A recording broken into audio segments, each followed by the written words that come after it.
가을 축제를 마친 지자체마다 축제 성과를 정리한 보도자료가 쏟아졌습니다. 적게는 수십만 명, 많게는 100만 명 이상이 축제장을 찾았다고 홍보합니다. 그런데 한국관광공사가 발표하는 방문객 데이터와 적지 않은 차이가 확인됩니다. 안동시가 발표한 지난해 국제 탈춤 페스티벌 방문객은 88만 명, 반면 한국관광공사는 그 절반도 안 되는 36만 명으로 추산했습니다. 영주 풍기 인삼축제는 32만 명과 19만 명, 청송 사과축제도 22만 명과 12만 명으로 각각 2배 안팎의 차이를 보였습니다. 왜 그럴까? 한국관광공사는 문화체육관광부가 지정한 문화관광축제에 한해서 휴대전화 위치정보 빅데이터 분석을 통해 방문객 수를 추산하고 있습니다.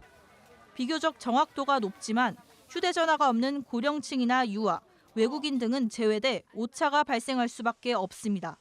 어떤 기지국 신호에 기반해서 이거를 측정하는 방식이기 때문에 차이는 좀 있을 것 같습니다. 절대적인 수치로 보시지 말고 추세치 분석이라든지 약간 그런 용도로 좀 사용해 주십사라고 말씀을 드리거든요. 지자체별로도 집계 기준이나 방식은 제각각입니다. 직원이나 외부 용역기관이 축제장 특정 구역에서 방문자 수를 수동 계수기로 직접 세는 방식이 많았지만 주차장 무인 계측기로 차량 통행량을 통해 간접적으로 방문객 수를 추산하는 곳도 있었습니다. 최근에는 방문객 집계 목적으로 CCTV나 무인 계측기를 도입하는 경우도 있지만 이 또한 중복 집계 등 한계가 있어 막상 마땅한 대안이나 정확한 기준이 없다고 지자체 담당자들은 말합니다. 축제장 같은 경우에는 또 열린 공간이다 보니까 현실적으로 일일이 카운팅하기에는 좀 어려움이 많은 요소가 있습니다.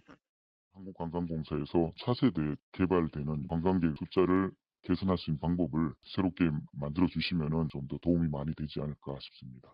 지역 축제 성과가 단체장의 치적으로 인식되는 면이 있다 보니 지자체 간 경쟁 속에서 방문객 수가 부풀려지는 경우도 배제할 수 없습니다. 축제 성과를 평가하는 지표 자체를 관광객 수에서 소비 지출 액수 조사나 지역 인지도 상승 조사 등으로 다양화할 필요가 있다는 의견도 나옵니다. 문객 수는 객관화시키기가 굉장히 어렵습니다.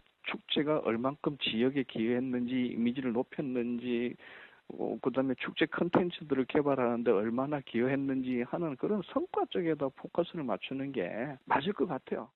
많은 예산이 투입되는 만큼 계량화된 평가 지표가 없을 순 없겠지만 결국 축제 성공 여부는 함께 즐긴 관광객과 지역 주민이라면 직관적으로 느낄 수밖에 없다는 점에서 만족도 중심의 내실화를 고민할 시점입니다.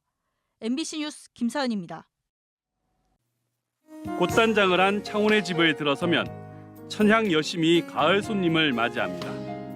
한 줄기에서만 1315송이의 국화를 피워내 지난 2010년 기네스북에 등재됐습니다. 여러 줄기 국화로 쌓아 만든 힐링의 숲도 발길을 멈춰 세웁니다. 높이 6m의 황룡 게이트와 국화 소망길까지 사람의 손을 거친 국화는 사람들의 눈을 사로잡습니다. 올해는 창원시 공무원들은 물론 전문 전시업체까지 나서면서 작품은 한층 다양해졌습니다. 지난해보다 6만 본이 많은 16만 본, 역대 최대 규모인 1억 2천만 송이의 국화가 꽃대거를 이뤘습니다. 국화꽃을 피우기 위해 지난 1월부터 모종을 키워내고 기록적인 폭염도 견뎌내야 했습니다. 암막 시설하는 게 있습니다. 단일 처리하는 것들이 있는데 이 시설을 해서 저희 직원이 한 달 정도, 한 동 정도는 그 개화를 시키기 위해서 상주에서 퇴근 좀 늦게 하면서 그걸 처리했습니다. 지역 활성화를 위해 3.15 해양 누리공원뿐만 아니라 하포 수변공원까지 축제장이 확대됐습니다. 가족끼리 즐길 수 있는 프로그램도 풍성합니다. 아이들을 위한 드림 프레이드와 국화 댄스, 치어리딩 페스티벌이 새롭게 선보입니다. 내일 저녁엔 드론 라이트쇼, 오는 30일엔 멀티미디어 불꽃쇼가 마산만을 화려하게 수놓습니다. 또 국화의 그 멋뿐만 아니라 마산에는 또 여러 가지 음식들이 있는 그 맛도 굉장히 중요한 고장입니다. 그래서 마산 어시장을 중심으로 해서 좀 더 국화 진열하는 장소를 좀 늘렸습니다. 제24회 마산 가고파 국화축제는 바다가 부르는 국화의 연가를 주제로 내일 개막해 다음 달 3일까지 열립니다. MBC 뉴스 구정석입니다. 유네스코 세계 자연유산으로 등재된 순천만. 순천만은 어느덧 깊어가는 가을의 빛으로 빠르게 물들어가고 있습니다. 순천만 국가정원은 형형색색으로 만개한 국화와 코스모스 등 가을꽃들의 화려한 향연이 펼쳐지고 있습니다. 엄마랑 같이 왔는데 엄마도 너무 좋아하시고 해서 진짜 행복한 시간이었고, 활짝 핀 꽃들을 보니까 정말 저희 마음도 활짝 열리고 우리한테 많은 기쁨을 주는 그런 정원인 것 같아요. 올여름 좀처럼 꺾일 줄 모르던 폭염도 지나고 완연한 가을의 빛깔로 채색되고 있는 전남 동부지역. 계절의 변화에 맞춰 지역에서는 다양한 문화예술 행사들도 개최되고 있습니다. 순천에서 이달 한 달 동안 개최되고 있는 세계문화유산 축제는 현재 잠정 관람객 10만여 명을 기록하며 큰 호응을 얻고 있습니다. 그동안에는 막 적사라든지 그런 걸 약간 무시당하는 그런 느낌이었는데 우리나라 전통을 이어간다는 점에서는 매우 훌륭하다고 생각하고요. 광양 린츠 국제 미디어 아트 교류전도 성공적인 첫 시도라는 긍정적인 평가 속에서 9일 동안 장정의 마무리를 향해 가고 있습니다.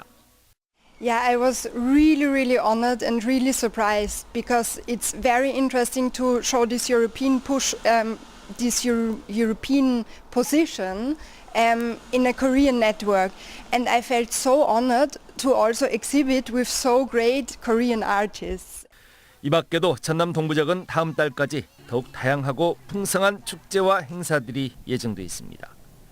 순천에서는 K 디즈니 순천의 비전을 보여줄 2024 글로벌 콘텐츠 페스티벌인 순천이, 광양에서는 숯불구이 축제와 K-팝 콘서트가, 여수에서는 여수 마칭 페스티벌과 세계 불꽃 축제 등 동부권 내에서만 30여 건이 넘는 크고 작은 가을 축제 향연이 화려하게 펼쳐집니다. 지역만의 개성을 그대로 담아낸 다양한 축제들까지 더해지면서 전남 동부지역은 깊어가는 가을의 풍성함을 더하고 있습니다. MBC 뉴스 김주희입니다.